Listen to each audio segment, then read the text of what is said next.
Welcome to Car Wash M&A, the podcast, brought to you by Amplify Car Wash Advisors, the #1 advisors of car wash chains nationwide on mergers and acquisitions and capital advisory services.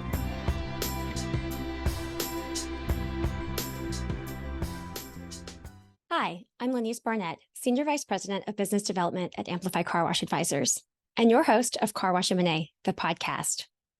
Here we'll take a deep dive into the current mergers and acquisitions activity in the car wash industry, with the goal of keeping car wash owners informed on where the market is today and where it's going tomorrow, so that you can make informed decisions about your business. We'll answer the question, should I sell my car wash now, or should I enter growth mode and really scale my operation? Each month, hear from industry experts who will show practical advice on how to sell or scale your car wash. While the industry is undoubtedly changing, what remains constant is the need for solid information so that you can make informed decisions about your business. Welcome to Car Wash M&A, the podcast. This is episode 18, and today we are talking about a subject that is so important to all car wash owners, especially right now, and it is about how you can leverage data in your business to really drive profitability and boost operational efficiencies. And as we keep moving through the rest of the year and looking forward to next year, that operational efficiency component is so important. So without further ado, I would like to introduce my guest today. With me today, I have Michael Pelikan with Retention Express. He is the Director of Operations. And I also have Bobby Thompson, who is the founder of Retention Express. And today we're going to talk about what they do to help really provide resources to car wash owners on how to understand their customers better, understand their business better, and provide these solutions for cost saving for operators.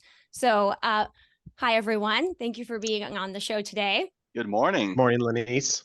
And congratulations on episode 18. Big deal. Right. Yes. And just as a reminder for our listeners, Bobby was featured on an early episode of ours on episode 5. So if you'd ever like to go back and hear more about kind of the origin story of Retention Express and hear that early conversation, you can find that on amplifywash.com/podcast, and you can search for episode 5.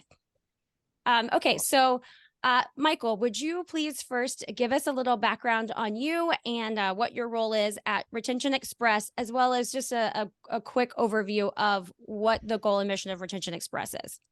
Yeah, absolutely, Lanese. So again, my name is Michael Pelikan. I've been with Retention Express for about 6 months. Prior to joining, I worked at a large managed service company where we were doing a lot of outbound contact center driven work within Fortune 500 state and federal governments. And Bobby gave me an opportunity to join about 6 months ago into kind of this startup environment. And my role as director of operations is to really look at our processes, our procedures, how are we operating from a contact center customer experience perspective, and not only manage our current environment to be successful, but also to build our processes and procedures to be scalable.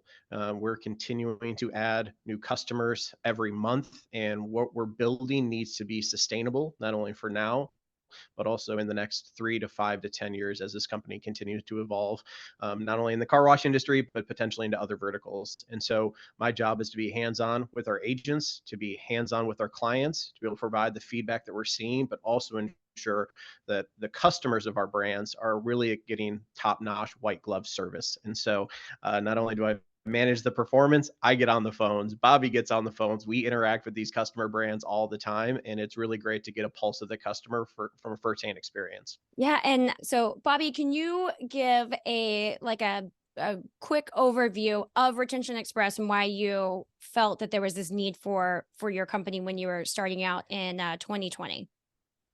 Yeah, great question. So, part of my background, which I've told before, being at AT&T, we had a huge problem in a $2 billion company. And when you don't listen to your customers, it can definitely contribute to your churn. It creates a lot of other problems. And when I was in the kind of a role working with car wash owner and operators, the problem existed even down to a one site location, let alone multi-site. So I felt like there's definitely a really good opportunity to help owner and operators to improve efficiency, right? Really listen to the customers to gather the data and the insight, because that's really what goes, away from day to day on how employees operate and manage, right? They're busy on site. They don't have time to kind of capture the data, which is really what you need. So you can get away from kind of that gut feeling, or here's what we hear quite a bit, and an issue that may be one or two times, you blow it up and it becomes like a big ordeal, and it's really not a big ordeal. So the data kind of really tells you what your problems could be, let alone what are the good things that you're doing too, because customer feedback comes in all forms, shapes, and sizes, and you want to give that outlet to And your moods. customers and moods. Believe me, we get every mood swing coming in, on behalf of these owner and operators that we work with. And when you deal with the public, it's funny. There's some funny people out there for sure. But at the end of the day, we want to make the experience a really good one for the customers, help the owner and operators get better, in handling their operations, let their employees really kind of focus on what you want them to focus on site. And we help them really on an off site. But the key thing I think that we drive and do is communication, right? Like our collaboration every day throughout the whole day of how we communicate to site managers, to owner and operators is very visible. And when we share a partnership, the partnership is, hey, customer has a problem. We need to help solve it, but we need your help to do it. So we work together.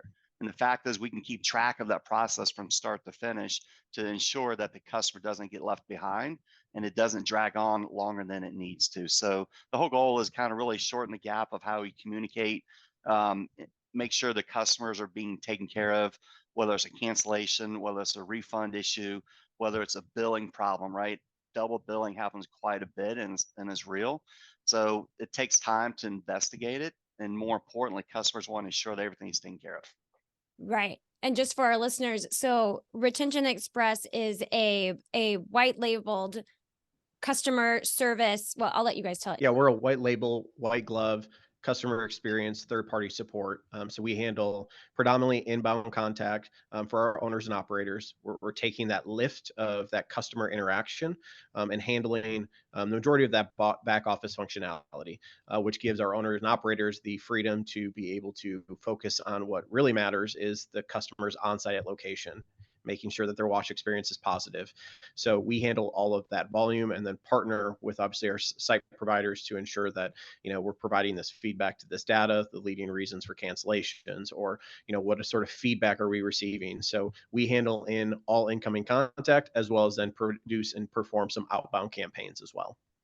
Perfect. And thank you for that background on Retention Express and also both of your roles. So Michael, earlier you said your part of your role as director of operations is, making sure that the company itself or Retention Express is scalable, but you are also very, a mission of Retention Express is being able to help car wash owner and operators scale their business by solving some of these major problems or issues or challenges that they have with how they interact with their customers and how they communicate with them, especially offsite.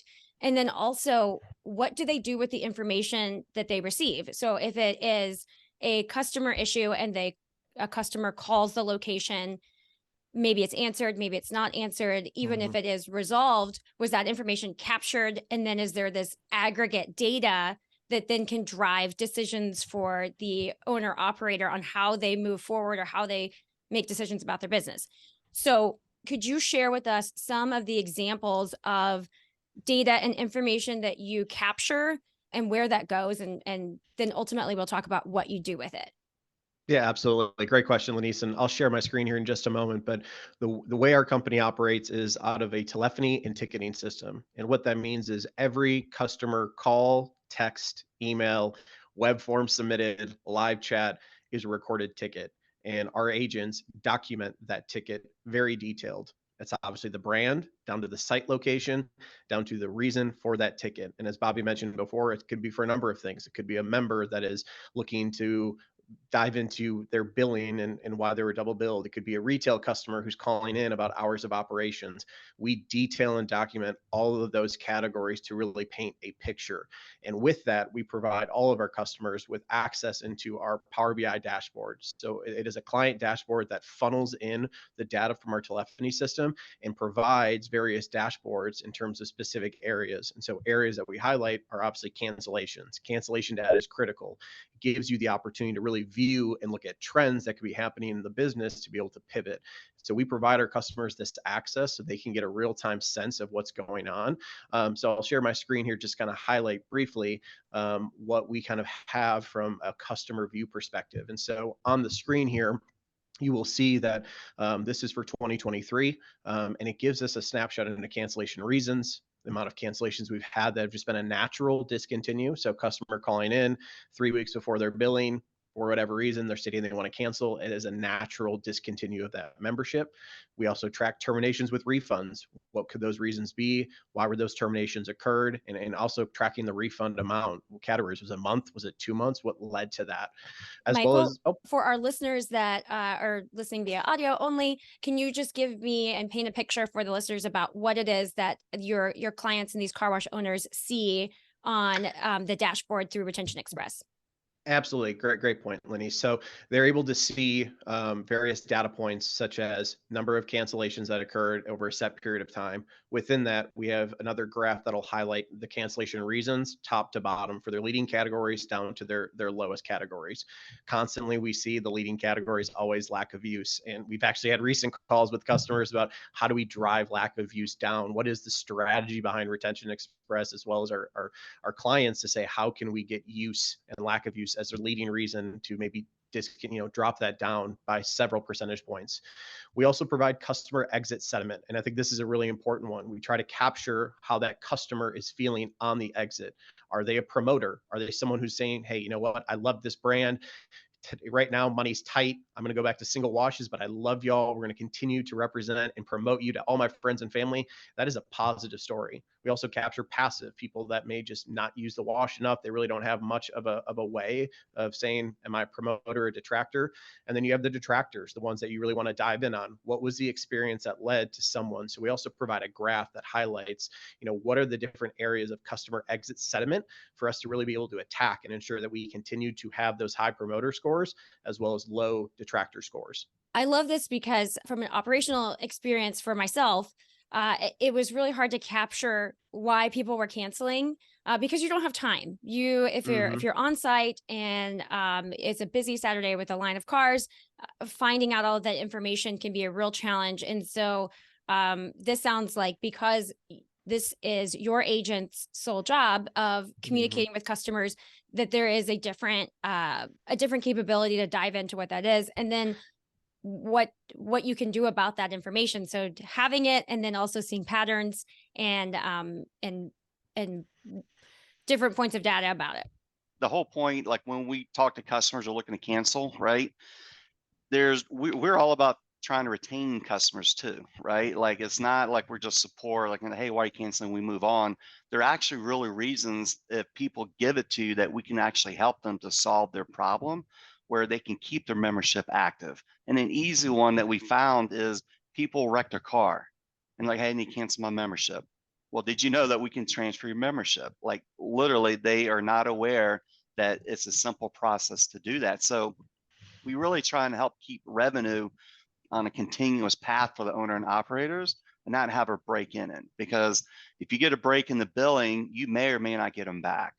And if you can keep them going, and then obviously you increase that LTV and the lifetime value of that consumer, it's much better for the bottom line. So when we tie in the customer exit sentiment, if we have a lot of detractors, we're getting that feedback of like why they do not want to do business with that brand.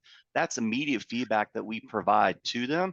And sometimes it's controllable, sometimes it's not, right? If they feel like you scratched their car and they're just really upset and you're not going to prove a damage claim, you're probably not going to get them back. But we capture that sentiment to really let them know what that exit is. So it's basically a deeper view of their customer, and is there a good opportunity in the future when they do leave the brand, will they come back to them? That's what we want, right? The exit of an exiting member doesn't mean they're not going to come back in the future. We hear all reasons, and it does vary throughout the whole year, right?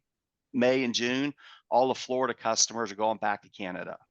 You make it difficult for them when they come back in the fall, or Scottsdale, right? Yeah, it's seasonal. There's a lot of seasonality that goes on throughout the whole year.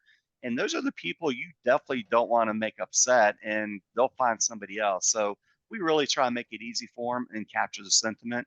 And if they're a promoter of the brand, we love that. We love getting more of that feedback.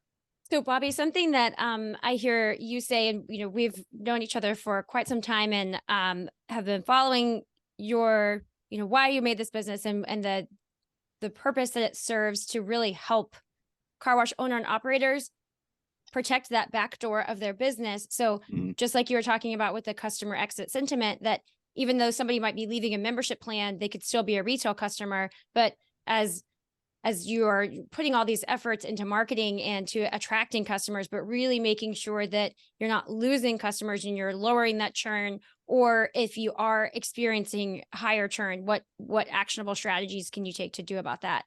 Protecting that back door, I think, is just so critical. But Yeah.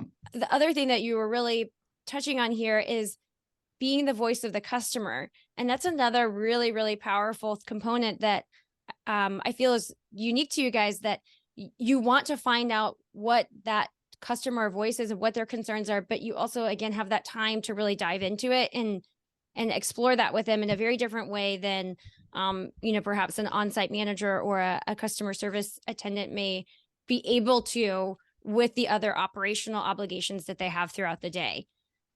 Yeah, totally. I mean, it's kind of a known fact that, customers will leave a brand, or, if they have one problem one time that doesn't get resolved, there's 65% of them will maybe never come back.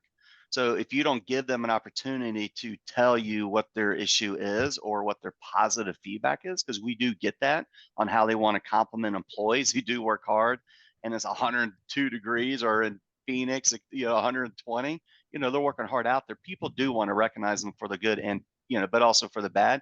Just give them an outlet to express it. And you can do that in not only in talking to them, but responding to emails. You can do it in your surveys, right? And how you respond back to them, the feedback that they provide. And we work with all different marketing companies that help these owner and operators. OpSpot, Welcome App, they do a really good job working with these owner and operators. And they're all trying to get the feedback from the consumer.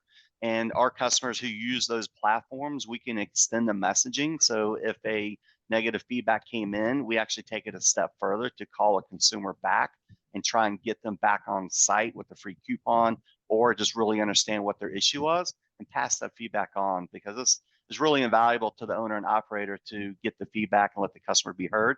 And honestly, we get feedback from the customers who thank us for calling them when they never expected to even get a call back. And that helps drive the brand loyalty there too. Right. And Michael, this is something that in training and working with your agents, just to clarify, when this car wash customer is getting a call back, they're getting a call back from the brand that they frequent. So they have no idea that you even exist as Retention Express, because your agents are operating in brand as the car wash that they serve. So that's an extension of the service that the brand provides and how they're able to communicate with customers 100%. and everything. So you have such an integral role in extending the communication line and the communication opportunities with customers in a very direct and meaningful way. Absolutely. And the one thing I'll say is the thing we see the most is we are truly that extension of the brand. The customer experience on site is one element. What is their experience when they call the back office? What's the experience when they call with a problem? Oftentimes, our site partners are providing them with a card that says, this is our customer experience team. They can handle this. And they give us a call. They shoot us an email. So we truly do provide that extension. We always stay in brand. They don't know that our operators have potentially outsourced this service. It can be viewed as that they don't care when they outsource something, that it's not as important, but it couldn't be any further from the truth. They're spending money to dedicate a service so that they're getting the best customer experience possible. And we have the infrastructure and technology, as well as the training, the agents, as well as the background from Bobby and I with, well over 30 years of contact center experience to really be able to drive that and really improve that element of the back end and the back door, as we talked about, while the operators focus on the things that they do best, which is running that car wash effectively and efficiently and giving a really great on-site experience. Yeah. And just in thinking about the advancements of technology, specifically as relates to the car wash space and how we're able to capture so much more data between license plate recognition and these other different marketing services that have a different communication outreach and and channel to customers. But still, the thing that's different about Retention Express is that you have the live communication component, to where it's not a one set piece of data that maybe is captured kind of existentially about a customer, like a license plate or, a phone number, an email, or things like that. You get to get their thoughts, their sentiment, and have Their that. story. You can ask different questions on the phone based on where the conversation is going in real time, and then categorize the information that you receive to then paint a better picture of your different types of customers, or feedback, or that sentiment, which I find really interesting. And that there is the opportunity for it to, continue to grow and evolve, and you can learn to ask new questions based on that, of what you're finding out. Absolutely. And the one thing I'll say is, Bobby and I always note this to our brands. We are not an answering service. We are not getting on the phones to quickly get someone off of it. We are problem solvers. And Bobby and I refer to this all the time. It's either the customer journey or the customer story. And it is more than just looking at, their usage. It is really diving into their billing, into their issue that they may have, hearing them out about their experience they had on site. And you mentioned it before, Lanese, if you're an on-site operator and you handle a cancellation, it's really viewed as a singular transaction. Well, always are singular transactions. The data and the stories and the feelings that our agents are able to take from those calls and then bring forward to our leadership team, we can make quick and effective change on site. Oftentimes we hear that the sales component at the pay station is often not very clear. And when we hear that several times, our agents are aware enough to say, hey, this isn't a one-off. Something's happening at this location where customers are not having a good experience in terms of how the membership's being sold and articulated. And we can provide that feedback to those operators, and they can add additional training to those attendants to clean that element up of that interaction, because you only get a few seconds with them. You got to be clear, you have to be concise about what they're signing up for. And if they feel deceived, if they feel like they've been misled, that is going to lead to that negative sentiment, that quick exit, and they're not going to come back. And so by us being able to, again, capture that customer journey and those true feelings, we're able to give a lot of insight back to our sites and let them know how people are feeling in terms of just their overall journey with the company. And so, as we started this and just talking about the theme of this series that we're working on, of how data can be a tool and help boost your bottom line. So it's one thing to get the data, but then it's another thing to categorize it, organize it, and then it's a further thing to have that make a difference in your business in a very impactful and meaningful way, to enhance your operational efficiency and to provide greater customer service or enhanced customer experience.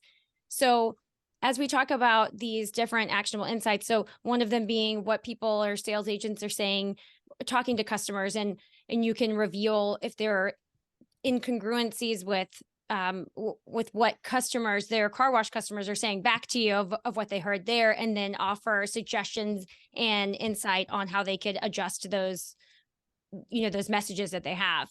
What are some other things that you guys find? Typically, like new members, when they get signed up on location, it's easy to kind of pitch a promotional offer that you're providing to them.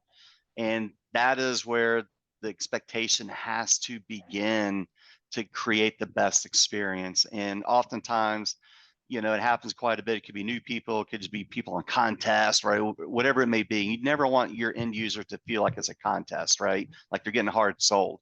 But right. A lot of times they will call in and go, they told me it's only for 30 days. And they just never take that next step to go, this will automatically renew in month 2. And people, they want to blame it on the employee every time because it's not their fault, right? But those are things that, just tighten up from a training standpoint that help out. And when we get a lot of feedback, we definitely pass it on to the owner and operator. Just go, hey, your churn is kind of going up. We're getting a lot of people who are upset because they feel like they didn't get the correct information at the time of sale. That is a very controllable thing by an operator, much more than, hey, I moved out of Scottsdale and went to, Utah, right? So things like that, you really want to identify what are the controllable issues that you can manage and can control at an employee level, and then look at the other things that are maybe uncontrollable, and sometimes there's nothing you can do about it. And we don't have to dive too far into this, but just to make sure our listeners understand too, that that your team and your agents have access to the point of sales of the brands that you represent, so that they're able to take that resolution step. First call resolution. Yeah, the whole goal is first call resolution as much as possible, right? Have part of the playbook that we build out with the owner and operators is the empowerment level, right? And that was the one thing I learned, AT&T, is you got to empower people to solve issues if you want them to be problem solvers. If you just want them to answer the phone, you're not going to give them any empowerment. You kind of hold you hold them down. They're not going to solve customer problems, and it creates more time for somebody else to actually go fix it. So with the empowerment, they get more enjoyment out of the role, and the customer feels much better about the brand. So getting access, we work in every point of sale provider. I don't know of one that we do not operate in every single day. So all the major brands we work with, the app memberships we work with, every one of them we work every day in. And it doesn't matter if you're a private equity and you're acquiring other brands, and they go from DRB on one site and then acquire another group that is Sunny's. We can fill in immediately, and we already kind of experts in these point of sales at this point, that we can step right in and help them from day one of any acquisition or new store opening, let alone new owners coming in, like you mentioned before, with all the new people coming in. Gosh, I'm so glad that you brought that up too, Bobby, because it is a really important piece of important overlay of these different POS providers they have, or these different sites, especially from an acquisition level. It's very costly to change out the equipment, and there's time and cost associated with that. And so as brands are growing and they have a mix of different POS providers, this is really a solution for operating seamlessly inside of multiple types of them, but within one brand that is really helpful as regional and private equity backed, or who are just chains looking to grow as they're looking to do that. This is a real tool and solution for some of those challenges that they can face. Yeah, we have customers that have 5 different POSs. So when a call comes in, like, the first thing we have to do is identify, where are they located, location, things like that, because the location, even in a given market, you can have 3 different POSs in one given market. So it's really important that you don't waste a lot of time in one POS. You can't find them because you got to identify if they're in one of the other 2. But it happens every day, and it's pretty common. I think the operators that know this, is it adds another level of complexity.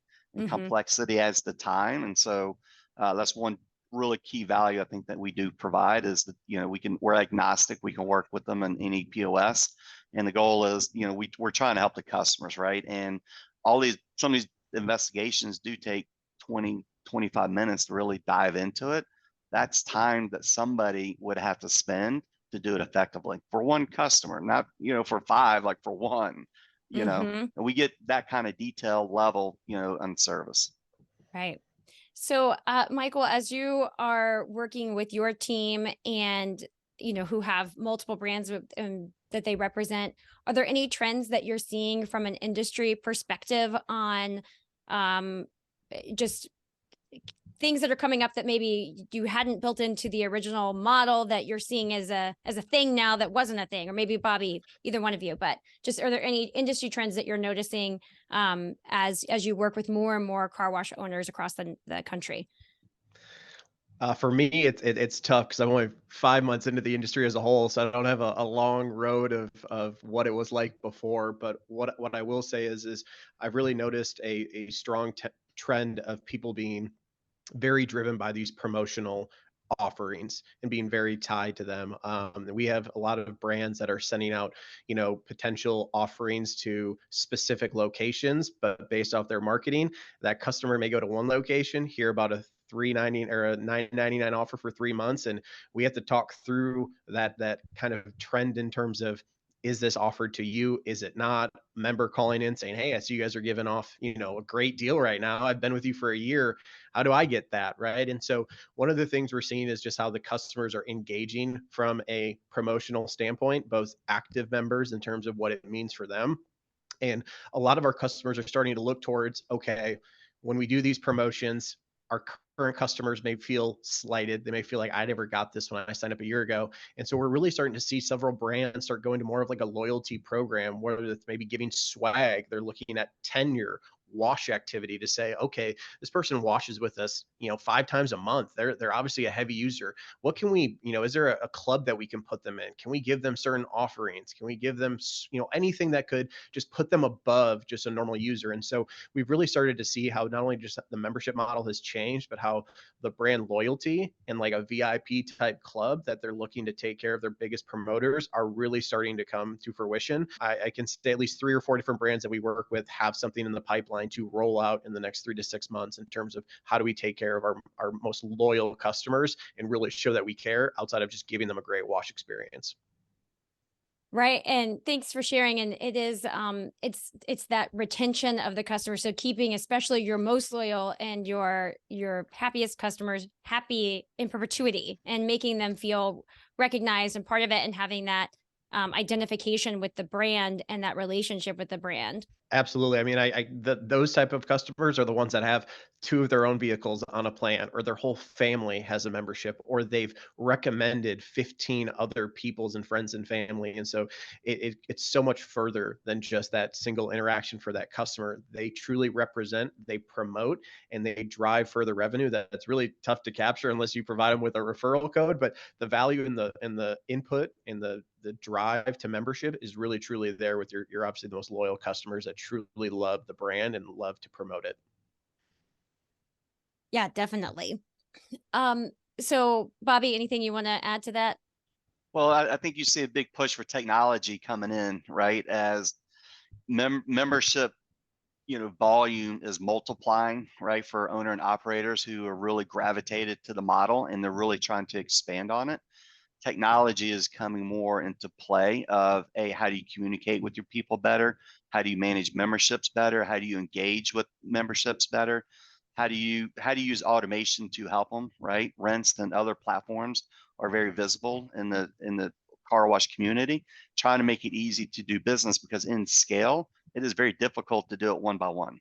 And automation is important. You have AI, that's out there, and there's Chat GPT, right? That can help you write better scripts. It can help you, determine the sentiment of people, of how they communicate in, and make sure your reply back to them is at the right tone. So I just see technology coming in to really help this industry in a lot of different ways, all the way down to how you train employees, right? How do new hires come on board? There's just so much out there of organization and process improvements. And I think the old days of car washing, just kind of figuring it out, is kind of, definitely the old school way. Like, there's just so much out there that I think people are realizing with technology can really, really help their business. And something that's really great about this emerging technology for car wash owners as these operational efficiencies and solutions tools is the collaboration and how these different platforms work together. So I know, Bobby, that you guys have relationships and work very seamlessly amongst other technology solutions providers, like you mentioned, Rents, or I know AMP memberships, and these other areas, as well as the POS provider. But we know that they have to have that, but it's these other even third-party technology solutions providers that you work with. Totally. Like, we're trying to help them, right? Like, our commonality is we're both trying to help the owner and operators. So we always want to partner, be a good steward of a partnership, not only with the owner and operators, but how do all their investment in marketing and technology, how can we help them become even better? Because at the end of the day, we are the people element in a world of automation that's getting bigger and bigger, and you just can't do it on automation alone. Like, the automation breaks down, who's going to fix it? When customers can't get that solved through any kind of automation, somebody's got to go in and do it. Someone's got to follow up with the customer. So we are the live agents, the human interaction, the element piece to it that really kind of brings everything in. We're a full technology platform ourselves. I'm a technology solutions partner, so I can help people with their phone systems, everything else. The whole goal is, how do you leverage it? And more importantly, once you do have it, whatever you put into it is what you get out of it. So it's one thing to have technology, but you got to dive deep into it to get the most out of it, to make it the most effective. Yeah, totally. And I really think that has been one of the most interesting things that I've seen from my point of view, just watching the industry and being involved with it over the last decade plus, of seeing how this new technology has emerged, and then how there's multiple solutions that all work together to enhance those efficiencies. And you were talking about the role of technology, and that there's things that we can automate, and there's things that we can have systems in place that are without human oversight, but not all of it. Like, it's like some things you can tactically use AI or use automated functions, but you still have to have the human interaction. And we have seen that from kind of an industry perspective of, at a time, there was a shift to kind of like contactless transactions at the pay gate. So, pay gates came around, and then do you have someone there? Do you not have someone there? And that can be up to the certain brand or the location. And there can be all kinds of reasons why you would or wouldn't do it. But on a broader scale, people identify with other people. So the brand can be great and the product can be great, but the fact that, Karen at the wash that they go to knows that you like cherry fragrance and always remembers that, or asks about your dog, those can have really, really impactful ties to that connection with a specific location and people, and more than just automation alone. So that coupling of that and the marrying of that is still really important, no matter what technology advances we have. Yeah, and look, people are busy today, and people are very mobile. And we just find that your website could be beautiful, it could be well built, full of content, and people will call up the most basic questions. And what that tells me is they literally get on their phone, probably go in Google, type in your location and the brand name, and just hit call. They don't even take the time to go look for the information themselves. So having the people element there is definitely critical. And I just think that behavior that exists in the marketplace is not going to go away anytime soon. We don't see it going away. People still want to get a hold of somebody and talk to them and try and get their issue resolved. Yeah, that's such a great example, because it's so true. We're all like that, right? I do the same thing, right? It's just easier to hit a phone, to call, and keep your day going, or keep driving. If Gosh, it's legal to talk on the phone in your state while you're driving. But also how great when if you are the caller, when you have somebody answer and solve your question right away. I mean, that's totally a win-win, and that's something that I see, for Retention Express, that you're looking for the win for the brand and the win for the customer, and it's representative of both of those. It's a win-win model, 100%. It's all about retention of revenue, retention of customers, which makes it a win-win for both sides. Absolutely. Thank you guys both. This is such a great conversation today, and I always enjoy talking about customer experience and how we can provide, better experience and a better service to our clients, and how the car wash industry is evolving and really focusing on their customers and their experience on the washes and off the wash sites. And it's just a different conversation on a much deeper level than it was in the past, because we have different tools and resources and technology like you guys available to be able to understand this and to dive further in than say 10 years ago. So Michael, you have been in the car wash industry for a little over 6 months. Mm-hmm. What is the biggest thing that has surprised you about the industry or in your journey so far? That's a really great question. I have to be honest, I was not a heavy car wash user previously to joining Retention Express. Where'd you My find wife this guy, always, Bobby? yeah, right. My wife loves it. She's always been. I actually take her All car right, you're more than I redeemed. took my own. Yeah, but just the passion on both sides, the operators, the attendants, the passion they have for the work that they do, but the passion of the customers. The customers really care about getting their car washed, and we see that from the angriest of customers who are upset by their experience to the customers that just love these brands so much. I spoke with a woman yesterday and she called in to say she wanted to give the entire crew at this location a huge shout out, and that she goes almost once a week. She knows them all by name. She brings them waters on hot days. And like, she just wanted leadership to know that like they're fantastic, their energy, the way they connect with the customer. She just loved it. And I was like, you don't see this everywhere. You don't see people calling Netflix to thank them for everything that they do. And these customers really connect with these sites. They know these attendants, they know these site managers, and they build a bond. And that has been probably the most surprising to me, was just like the connection and passion that the whole industry has, and the people that leverage the service have as well. And so it's been infectious to me. I now have a membership. I go once a week and I take my wife's car. So I will say I've redeemed myself. I have one now, but I see it, I feel it. And it is wonderful to go to these washes and to see how hard these operators work and how these people truly connect with these attendants. And so that's been the most surprising element for me so far. Oh, thank you for sharing that. I asked that question, off and on throughout the years, and that's a little bit different take on the passion part of it, which I really, really like. And especially when you're talking about, passion can go both ways, negative or positive, but it's because there's a caring and there is a connection. Otherwise it would be indifference. So that's, I like that. But most people that I talk to say that it's something about the people.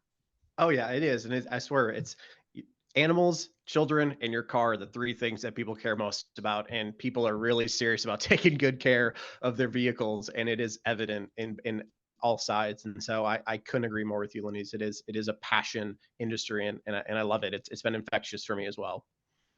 Well, we're happy to have you. And it is neat to see how people get exposed to it. And then talk about retention. Most car wash people don't leave. So like if you become, into the car wash industry, like you just stay because of all of these great things about it. But really just to kind of sum up what we were talking about today is we're passionate about making sure that we are providing tools and resources and information and insights to car wash operators and professionals on how they can run a successful business, because we love this industry and it's a great place to be. And we want to be looking forward to all of the things that it can continue to grow into and be successful and provide successful careers and livelihoods for folks. So thank you for sharing about what Retention Express does on capturing data, but more importantly, what you can do with that information to make critical decisions about your business, and have it be more successful and have it be more efficient and boost your sales and all of those kind of good things wrapped up in one. Absolutely. Well, thank you for having us. We enjoyed it. It was a pleasure, Lanese. Yes, thank you guys so much. And so for me here in Texas, it is hot as all get out. You guys are in Atlanta. How's the weather there? We're going to hit triple digits, and it's going to be miserable next 2 days. So, well, welcome to the South. Little steamy. Yeah. Well, oof. Does steam get the cars dirty too? Like, you get some mineral deposits from that somehow. I'll keep you posted. I'm actually taking my wife's car this afternoon, so I got to do my weekly trip. So we'll see how they're doing over there at the wash. Awesome. Well, thank you guys so much for sharing. And if any of our listeners want to find out more information about Retention Express, you can go to retentionexpress.com. You can call Bobby or you can call Michael, and I'm sure they would be more than happy to connect with you and share their passion about what they do and how they can help you. Absolutely. Thank you, everybody. Thanks. Thanks, everyone. Bye. Thank you for joining us on this episode of Car Wash M&A, the podcast, with your host, Lanese Barnett. Like what you hear? Subscribe to our podcast feed and leave us a review, or follow us on social media at Amplify Car Wash Advisors. Want more M&A information? Visit our website at amplifywash.com and listen for new episodes on the last Thursday of each month.